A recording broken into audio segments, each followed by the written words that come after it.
My brother called CPS on me because he was jealous I was a father and he was infertile. My daughter stayed with me, so he took it one step further and tried to take her from me by force. Fast forward. Now, he's willing to do anything. So I don't go through with what I'm planning, but there's nothing stopping me. My brother Connor and I had been inseparable since childhood. Fishing trip, sports clubs, you name it, we did it. We had an interesting dynamic. He was the loud one who always wanted to be the center of attention, and I was the quieter one who let him. But then I became a dad, and things changed. My daughter Mia was born with a rare autoimmune condition that left her in pain more often than not. My wife passed away a few years ago, and I've been raising Mia on my own ever since. It's been hard, but we've made it work. I never asked for praise. I just wanted her to feel safe and loved. A few months ago, I got promoted to head of the English department at the high school I've been teaching at for years. My family threw a dinner to celebrate. It should have been a good night, but Mia had a flare-up that evening. Her joints were inflamed, her arms bruised up, and she started limping. I kept an eye on her the whole time, gave her meds, helped her sit comfortably, made sure she had enough water. My in-laws were there, and at one point I overheard them telling someone how proud they were of me, how they felt Mia was lucky to have a dad like me. I didn't think anything of it at the time, but I noticed Connor sitting off to the side with a drink in his hand and a look on his face that didn't match the celebration. The next morning, CPS showed up at my front door. They told me they'd received a report of suspected abuse. They said someone had called in with concerns about Mia's bruises and claimed she wasn't getting proper medical care. I stood there holding the door open while they explained they'd need to see the house, take photos, and speak to Mia alone. I watched my daughter walk into her room with a stranger and close the door. I felt like I was standing in someone else's life. After they left, I stayed up all night gathering every piece of documentation I could find. Medical records, prescriptions, statements from her doctors. I called her specialist crying on the phone asking if they'd talk to CPS. He said of course, but it didn't stop there. Mia started acting different at school. She was quieter. She flinched when people touched her arm. One of her teachers called and asked if everything was okay at home. The second CPS visit landed on one of her bad days. Her hair was greasy because washing it hurt her scalp. Her bed wasn't made because she hadn't gotten out of it until noon. The worker made notes. I watched again, helpless. Then I read the official report, and that's when something clicked. Whoever reported us knew too much. They mentioned things only family would know. Things about our schedule, about where Mia's meds were stored, about our laundry routine. I knew right then someone close had done this. It all came out at a therapy session CPS required. Mia had been holding it in, but then she started crying and said she heard Uncle Connor on the phone telling someone,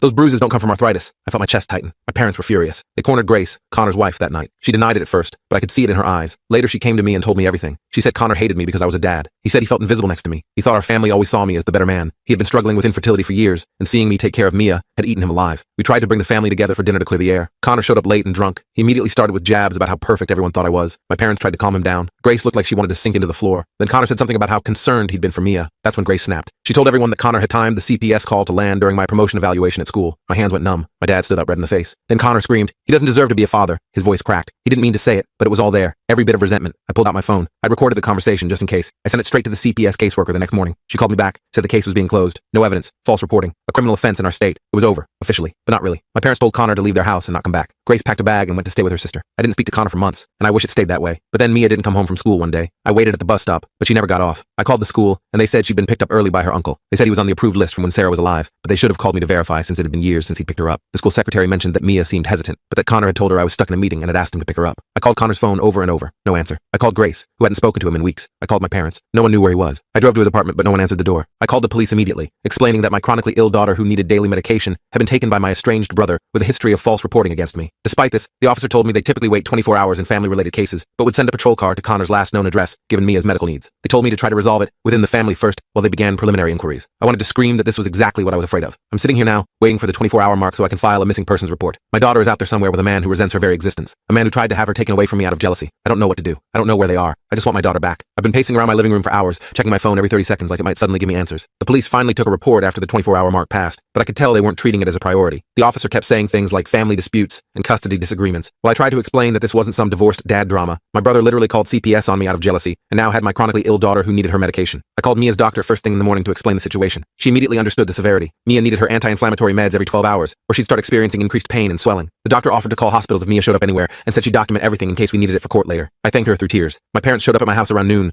both looking like they hadn't slept. Mom's eyes were red and puffy, and Dad kept rubbing his face like he was trying to wake up from a nightmare. They brought coffee and sandwiches that none of us touched. We sat at my kitchen table staring at Mia's empty chair while Dad called everyone he could think of who might know where Connor would go. "What about that fishing cabin?" Mom suddenly asked. "The one Uncle Pete used to own up near Lake Millerton?" I froze. The cabin. Of course. Our uncle had left it to Connor and me jointly when he died 10 years ago, but Connor was the only one who ever used it. I hadn't been there in years. It was remote, about 3 hours north, with spotty cell service and few neighbors. Perfect for hiding. I grabbed my keys and Mia's medication bag. Mom packed some food while Dad called the local sheriff's department up there. They said they'd send someone to check it out, but the deputy was covering a large area, and it might take a while. I couldn't wait. I told my parents to stay at my house in case Connor brought Mia back, and I hit the road. The drive was torture. 3 hours of imagining worst-case scenarios, my hands gripping the steering wheel so tight my knuckles turned white. I tried calling Connor's phone every 20 minutes, but it went straight to voicemail each time. I left messages that started calm and ended desperate. I pulled up to the cabin around 4 p.m. Connor's car was parked outside. My heart nearly exploded with relief. They were here. I sat in my car for a minute, trying to decide how to approach this. I didn't want to scare Mia or escalate things with Connor. I decided to just walk up normally, like this was any other visit. The cabin door was unlocked. I pushed it open and called out Mia's name. I heard shuffling from the back bedroom. Then Connor appeared in the hallway. He looked terrible, unshaven, eyes bloodshot, wearing the same clothes from yesterday. He didn't seem surprised to see me. "Where's Mia?" I asked, trying trying to keep my voice steady. Connor gestured toward the back bedroom. She's resting. Her knees were hurting. The casual way he said it, like he hadn't just kidnapped my daughter, made my blood boil. I pushed past him and found Mia curled up on the bed, her face tear-stained but calm. When she saw me, she sat up and reached out her arms. I rushed to her, checking her over for any signs of harm. She seemed physically okay, just scared and confused. Did you take your medicine, sweetie? I asked her. She shook her head. Uncle Connor said we forgot to bring it. I pulled her medication from my bag and helped her take it, then turned to face Connor, who was standing in the doorway watching us. I told Mia to stay put while I talked to her uncle in the other room. In the kitchen,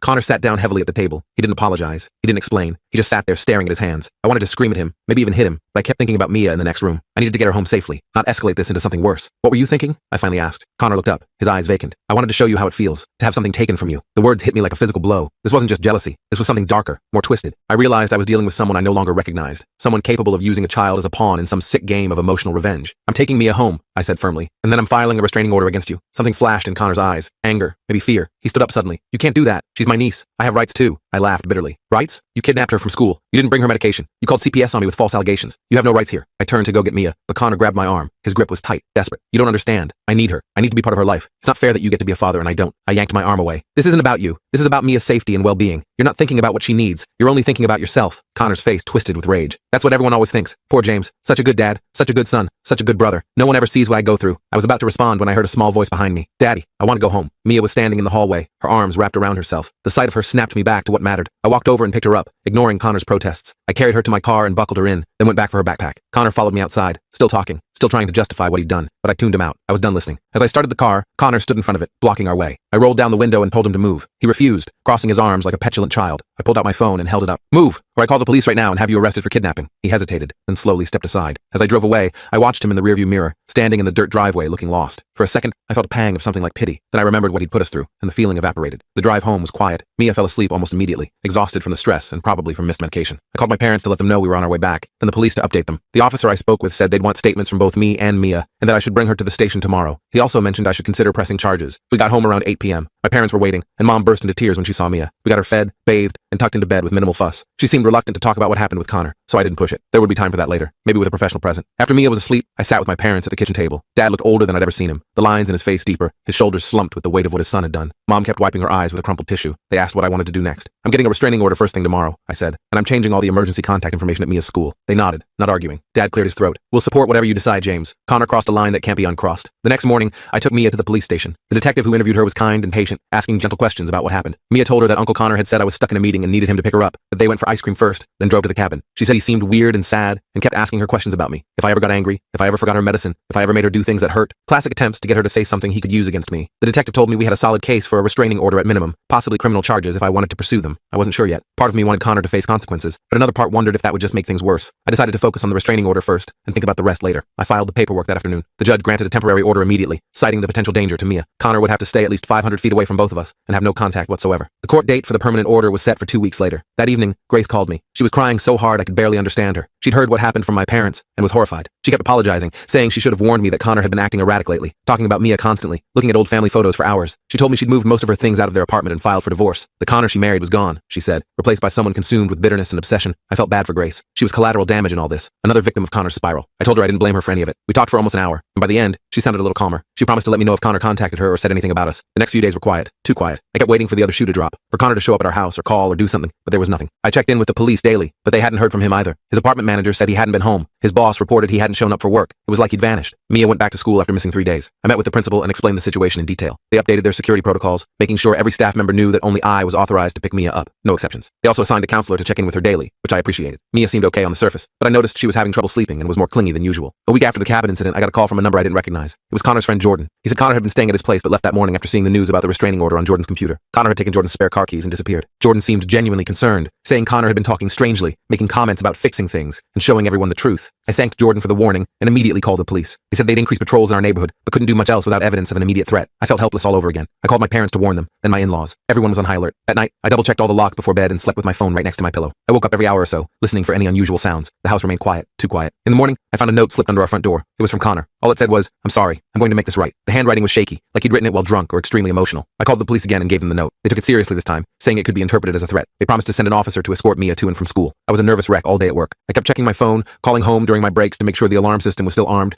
texting the police officer who was watching our house. My colleagues noticed something was wrong, but I gave them a vague explanation about family issues. I couldn't focus on teaching. My students probably thought I was losing my mind. When I picked Mia up from school, the police officer followed us home. He He did a quick sweep of the house before leaving, promising to check back throughout the evening. I thanked him, feeling slightly safer but still on edge. Mia and I were eating dinner when my phone rang. It was Grace. She was talking fast, her voice high with panic. Connor had called her, sounding drunk and rambling about making things right. He'd mentioned Mia several times and said something about evidence that would prove I was an unfit father. Grace was terrified he was planning something drastic. I hung up and immediately called the police again. While I was on the phone, I heard a car pull into our driveway. Through the window, I saw Jordan's car. Connor was getting out, stumbling slightly. He was carrying something in his hand. It looked like a folder or envelope. I told Mia to go to her room and lock the door, then told the 911 operator that Connor was at my house, violating the restraining order. They said officers were on their way. I hung up and watched through the window as Connor approached the front door. He rang the doorbell. I didn't answer. He rang it again, then started pounding on the door. "James, open up! I need to talk to you. I have something important." I stayed silent, watching him through the peephole. He looked terrible. Unshaven, hair unwashed, clothes rumpled. His eyes were wild, unfocused. The folder in his hand was stuffed with papers that kept slipping out as he moved. "I know you're in there," he shouted. "I just want to talk. I have proof. I can show everyone the truth about you." I heard sirens in the distance. Connor heard them too. He looked panicked for a moment, then determined. He started trying to force papers under the door. Medical records, it looked like. Copies of Mia's files that he must have somehow obtained when he broke into our house earlier to leave that note. Pages with certain sections highlighted, notes scribbled in the margins. "See?" he was saying, his voice cracking. "It's all here. The inconsistencies, the signs. Everyone will see I was right to be concerned." The sirens got louder. Connor became more frantic, shoving papers under the door faster, talking to himself now more than to me. I could smell alcohol through the door. He was completely unhinged. The police cars pulled up, lights flashing. Two officers approached Connor cautiously, telling him to step away from the door and put his hands up. He ignored them, still pushing papers under the door, still talking about evidence and truth. One of the officers grabbed Connor's arm. Connor jerked away violently, spinning around with his fists raised. The officers reacted immediately, forcing him to the ground and handcuffing him. Connor was screaming now, incoherent things about me and Mia, and how no one ever believed him. I opened the door once Connor was secured in the police car. The officers asked if I wanted to press charges for violating the restraining order. I nodded, numb. One of them collected the scattered papers as evidence. I glanced at them. They were indeed Mia's medical records, but with Connor's paranoid interpretations scrawled all over them. He'd circled bruises and photographs, written suspicious next to normal test results, connected unrelated symptoms with drawn lines to create patterns that didn't exist. It was the work of someone who had completely lost touch with reality. I gave my statement to the police, then checked on Mia. She was hiding in her closet, crying silently. She'd heard everything. I held her for a long time, promising that she was safe now, that Uncle Connor couldn't hurt us anymore. She asked if he was sick. I said yes, he was sick in his mind and needed help that we couldn't give him. It was the simplest explanation I could offer. The next day, I learned that Connor had been charged with violating the restraining order, breaking and entering. He'd apparently been in our house earlier while we were out, which explained how he left the note, and harassment. He was being held without bail pending a psychiatric evaluation. The officer I spoke with said Connor had been ranting about conspiracies during processing, claiming that doctors were covering up my abuse of Mia and that the entire family was in on it. My parents were devastated. Mom couldn't stop crying. Dad just sat in silence, occasionally shaking his head like he couldn't believe any of this was happening. They'd lost a son, in a way. The Connor they raised was gone, replaced by this paranoid, jealous stranger who had terrorized his own family. Grace filed for an emergency divorce and moved in with her sister permanently. She called me to apologize again and to let me know she was starting therapy to process everything. She also mentioned that Connor had been hiding his struggles with mental health for years, refusing to see doctors or take medication that had been prescribed after a breakdown in college. I hadn't known about any of that. Connor had always seemed like the confident, outgoing one. I wondered how long he'd been suffering in silence, how long the jealousy and resentment had been building. The psychiatric evaluation confirmed what we all suspected. Connor was experiencing paranoid delusions focused specifically on me and Mia. The doctor explained that his infertility issues had likely triggered a breakdown, with his jealousy of my relationship with Mia becoming the focal point of his delusions. They diagnosed him with delusional disorder and recommended inpatient treatment. The court date for the permanent restraining order came 2 weeks later. Connor appeared via video from the psychiatric facility where he was being held. He looked sedated, his eyes dull, his responses slow. The judge granted the permanent order without hesitation, barring Connor from coming within 1,000 feet of Mia or me for the next 5 years. The criminal charges were being handled separately, but his lawyer was pursuing an insanity defense. I felt hollow watching the proceedings. This was my brother, my childhood best friend, now a stranger speaking in monotone from a hospital room. Part of me mourned the relationship we'd lost. Another part remained terrified of what he might have done if the police hadn't arrived when they did. Mia started seeing a child psychologist to help her process everything. The therapist said she was doing remarkably well considering the circumstances, but might have trust issues with male authority figures for a while. I noticed she was more hesitant around my dad and her male teachers, watching them carefully like she was waiting for them to change suddenly the way her uncle had. A month after Connor's arrest, I received a letter from him. It had been screened by his doctors, who included a note saying they felt it was part of his therapy to express remorse, and that I could decide whether to read it or not. I let it sit on my desk for 3 days before finally opening it. The letter was surprisingly lucid. Connor apologized for everything. The CPS call, taking Mia from school, showing up at our house. He said he was starting to understand, with medication and therapy, how distorted his thinking had become. He wrote about feeling like he'd failed at the one thing he wanted most, being a father, and how watching me with Mia had triggered something dark inside him. He didn't ask for forgiveness or for contact. He just wanted me to know he was getting help and would respect the restraining order completely. I didn't respond. I wasn't ready. Maybe someday, but not yet. The wounds were still too fresh, the fear still too real. I showed the letter to my parents, who had been visiting the facility weekly. They said Connor was making progress, but had a long road ahead. Dad asked if I'd ever consider family therapy with Connor once he was more stable. I said I'd think about it, but made no promises. Life slowly returned to something resembling normal. Mia went back to her regular activities. Her condition had flared badly during the stress of everything, but was now under better control. The school year ended, and summer began. We planned a vacation to the beach, something to look forward to. 2 days before we were set to leave, I got a call from the psychiatric facility. Connor had been caught trying to access a computer to look up our address. He'd been making progress, they said, but had suffered a setback. They were adjusting his medication and increasing his therapy sessions. They assured me we were safe. He was in a secure facility and wouldn't be released anytime soon, but wanted me to be aware. The news shook me. I'd started to believe Connor was getting better, that maybe someday we could rebuild some kind of relationship. Now I wasn't sure that would ever be possible. The realization hurt more than I expected. I didn't tell Mia about the call. She'd been doing so well, smiling more, sleeping through the night again. I didn't want to set her back. Instead, I focused on our upcoming trip, on creating new memories to help overshadow the bad ones. The night before we left for vacation, Mia crawled into my bed around midnight. She was half asleep, mumbling something about Uncle Connor being at her window. I checked her room thoroughly, knowing it was impossible. We were on the second floor, and Connor was locked in a facility across the state, but needing to reassure her anyway. There was nothing there, of course, just the wind moving the branches of the tree outside her window, creating shadows on the wall. I let her sleep in my bed that night. As I watched her peaceful face, I thought about everything we'd been through, the loss of her mother, her ongoing health struggles, and now this betrayal by someone who should have loved and protected her. Yet here she was, resilient and brave, still able to trust, still able to find joy. I made a silent promise to her and to myself. No matter what happened with Connor in the future, no matter how his treatment progressed or regressed, I would always put Mia's safety and well-being first. Some relationships couldn't be fixed, and that was okay. Some boundaries needed to stay in place permanently. In the morning, we packed the car for our beach trip. As we pulled out of the driveway, Mia asked if Uncle Connor would ever come back to our house. I told her honestly that I didn't know, but that she didn't need to worry about it. We had each other, and we were going to be okay. I looked in the rearview mirror at Mia's face as we drove away from our neighborhood. She seemed lighter somehow, like leaving the house had lifted a weight off her small shoulders. The beach was about 4 hours away, and I'd packed enough of her medications, heating pads, and special pillows to last us twice as long as we planned to stay. Better safe than sorry. We were about an hour into the drive when my phone rang. I connected it to the car's Bluetooth and heard my mom's voice fill the car. "James, honey, I just wanted to check that you two got on the road okay." I assured her we were fine and making good time. She sounded tired, that same heaviness in her voice that had been there since Connor's breakdown. I knew she'd been visiting him at the facility 3 times a week, bringing him clean clothes and books. Dad went less often, just once a week, and he rarely talked about the visits afterward. "The doctors say he's having a good day today," Mom said quietly. "He asked about your trip." I felt my hands tighten on the steering wheel. "Mom, we've talked about this. I don't want updates about Connor right now." She sighed. I know.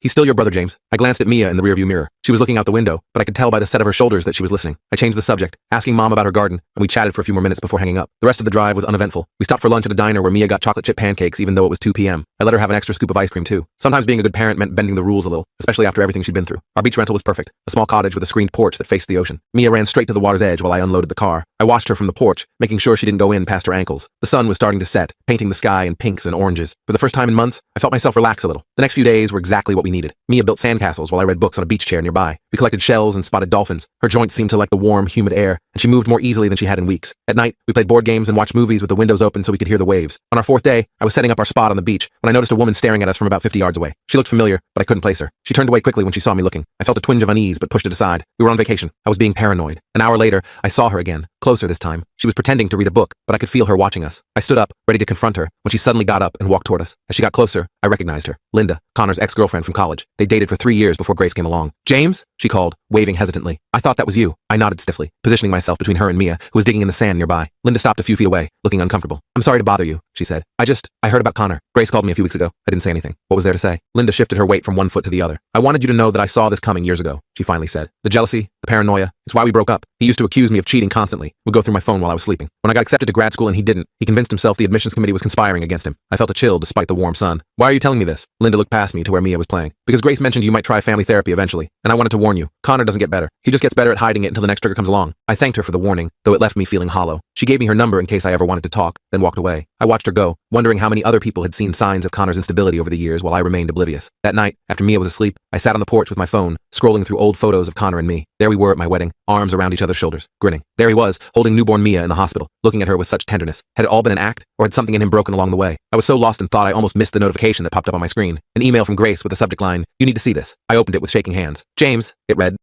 "I was cleaning out the apartment and found this on Connor's laptop. It's a journal he kept about you and Mia. I think you should see it before I turn it over to his doctors. I'm so sorry." Attached was a PDF document. I hesitated before opening it, not sure I wanted to see inside my brother's disturbed mind, but I needed to know what we were dealing with. The journal entries started 3 years ago, right around when Connor and Grace began fertility treatments. The early entries were sad but relatively normal. Connor expressing disappointment about failed IVF attempts, jealousy about my relationship with Mia, frustration that parenting seemed to come naturally to me. But about a year ago, the tone changed dramatically. Connor started writing about signs he noticed when visiting our house. Normal parenting moments twisted into something sinister. Me giving Mia medicine became drugging her to keep her compliant. Me helping her with her homework became controlling her mind. The bruises from her condition became evidence of abuse. The most recent entries were completely detached from reality. Connor wrote about elaborate conspiracies involving me, Mia's doctors, and even our parents. He detailed plans to rescue Mia from me. The final entry, dated the day before he took Mia from school, simply said, "Tomorrow, I save her. Tomorrow, everyone will see the truth." I closed the document feeling sick. This wasn't just jealousy. This was a complete psychotic break. Connor truly believed he was saving Mia from me. In his mind, he was the hero of this story. I forwarded the journal to Connor's doctors with a brief note explaining where it came from. Then I deleted the file from my phone. I couldn't bear to have those twisted thoughts anywhere near me. The rest of our vacation passed without incident, but Linda's warning and Connor's journal haunted me. By the time we packed up to head home, I'd made a decision. We weren't going back to our house. Not yet. I needed to make sure we were truly safe. I called my in-laws from the road and asked if we could stay with them for a while. They agreed immediately. No questions asked. I explained to Mia that we were going to have a special visit with Grandma and Grandpa Williams. She was excited. Their house had a pool and a dog, two things our home lacked. At my in-laws, I finally told them everything. About Linda's warning, about Connor's journal, about my fears that he might somehow get out or convince someone to help him. My father-in-law, a retired police officer, listened carefully and then made some calls to friends still on the force. They agreed to increase patrols near our empty house and to put a note in the system about Connor's fixation on us. A week into our stay, the psychiatric facility called. Connor had been caught trying to send letters to Mia through another patient's outgoing mail. The letters themselves were disturbing, full of coded messages about rescue plans and warnings about me. The facility director apologized profusely and assured me they were moving Connor to a more secure unit with stricter monitoring. I thanked him, then asked the question that had been weighing on me. Is he ever going to get better? There was a long pause. Mr. Williams, your brother has what we call treatment-resistant delusional disorder with persecutory features. The delusions are specifically focused on you and your daughter. While medication can help manage his symptoms, the prognosis for complete recovery is limited. The words hit me like a physical blow. Connor wasn't going to get better. This wasn't a temporary breakdown that could be fixed with the right pills and therapy. This was who he was now, maybe who he'd always been beneath the surface. That night, I sat down with my in-laws to make a plan. We needed to think long-term about Mia's safety and well-being. My father-in-law suggested we consider moving, not just temporarily, but permanently, somewhere Connor wouldn't know to look if he ever got out. My mother-in-law reminded me that Sarah had always wanted to move to the coast, somewhere Mia could grow up near the ocean. The idea took root in my mind. A fresh start, somewhere new, somewhere without the weight of painful memories and constant fear. I spent the next few days researching coastal towns with good schools and medical facilities that could handle Mia's condition. I found a few promising options within a day's drive. 2 weeks after our beach vacation, I took Mia to see our house one last time. We walked through each room together, talking about the memories we'd made there. I let her choose a few special items to take with us, beyond what I'd already packed. She picked a wind chime from the backyard that Sarah had hung years ago, the growth chart marked on her bedroom doorframe, and a jar of sea glass we'd collected on our vacation. As we were leaving, our neighbor Barbara came over to say goodbye. She'd been keeping an eye on the house for us and knew we were moving. She hugged me tightly and slipped something into my hand, a check for far more money than I expected for our house. Turns out she'd been wanting to buy it for her daughter's family for years and was happy to pay above market value to help us start over. With the house sold and most of our belongings either packed or donated, we were ready to leave. I'd already accepted a position at a high school in our new town, starting in the fall. Mia was registered for the local elementary school, and I'd found a pediatric rheumatologist who specialized in cases like hers. The day before we left, my parents came to say goodbye. It was a hard conversation. They understood why we needed to go,